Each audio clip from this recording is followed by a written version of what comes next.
সুবহানাল্লাহ বলে তো মুসলমান মা ইয়ালফিযু মিন কাউলিন ইল্লা লাদাইহি রাকিবুন আতীদ। আল্লাহ রাব্বুল আলামিন নিজ কুদরতের দ্বারা দেখেন, ফেরেশতা লেখেন আপনি কিভাবে বসছেন, আপনি কোন নিয়তে বসছেন, আপনি আমলের নিয়তে বসছেন না আপনি বিপদে পড়ে মসজিদে আসছেন। ইন্নাহু আলিমুন বিযাতিস সুদূর, সূরা মুলক 13 নম্বর আয়াত। আল্লাহ আপনার অন্তরের খবর রাখেন। আপনারা বলেন সুবহানাল্লাহ বলবা, আপনি টাকা নেন না, মুখটা লড়াইবেন না। একবার সুবহানাল্লাহ বললে একজন মুমিন বান্দার জন্য আসমান এবং জমিনের মাঝখানে ফাঁকা জায়গাটা নেকি দিয়ে ভরপুর করিয়া দেয়। বলে একবার সুবহানাল্লাহ। আপনাদের এত অলসতা, আপনাদের এখানে কি খেলাধুলা হয় বল? গোল কিনে বলে দিতে হয়, সকলে বলেন গোল বলে দিতে হয়। গোল কি আসতে কথা শুনে পর ডাক্তার, মাস্টার, ইঞ্জিনিয়ার, ছাত্র, বৈজ্ঞানিক সব মিলাইয়া রাত সারা রাত বসে থাকে গোল করার জন্য, তাকায় থাকে এইভাবে আলোচনা চলা করে না।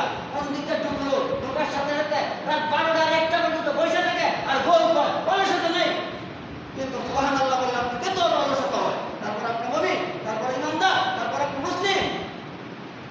বিরক্ত দেখেন ভাই, আল্লাহ তোমার মক্কাটা কিতা উচিত কথা বলতে বাজার এতগুলো মানুষ আসছেন সুবহানাল্লাহ বলেন, মশার মতো শব্দ হয় না, মশাতে গুনগুন করে এরকম শব্দ হয় না।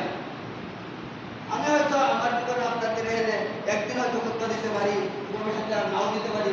এই জন্য কিছু কথা বলার জন্য আসছি। আর এই হক কথাগুলো প্রচার করার জন্য আল্লাহ তাআলা কিছু কিছু মানুষ দুনিয়াতে পাঠাইছে। আজকে আপনাদের সম্মুখে সূরা আনআম আয়াত নম্বর 162 এই আয়াতের কিছু আলোচনা করব। এই আয়াতের ভিতরে 4টা কথা বলছি। এই 4টা কথার উপর যদি আপনি মানতে পারেন তাহলে অবশ্যই আপনি ইমানদার মুমিন জান্নাতে আশা করতে পারেন। আর যদি এই 4টা কথা শোনার পরে বোঝার পরে না মানতে পারেন তাহলে আপনি নিজেই বুঝতে পারেন যে আপনার ইমানের পাওয়ার কতটুকু আছে।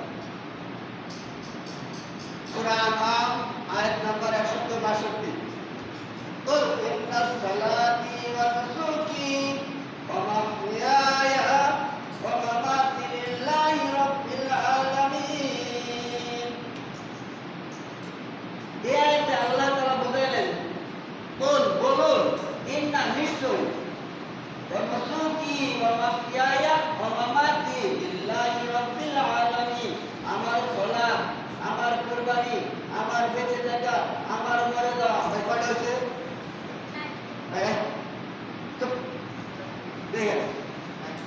বলুন ইন্না নিশ্চয় ونسكي ومحياي ومماتي لله رب العالمين, আমার সালাত, আমার কুরবানি, আমার বেঁচে থাকা, আমার মরে যাওয়া লিল্লাহি রাব্বিল আলামিন, আল্লাহর জন্য। আপনার ভাই এখন আপনি মিলান, আপনার মারা যাওয়াটা আল্লাহর জন্য হয় কিনা, আপনার বাচ্চা থাকাটা আল্লাহর জন্য হয় কিনা, আপনার সালাতটা আল্লাহর জন্য হয় কিনা, আপনার কুরবানিটা আল্লাহর জন্য হয় কিনা।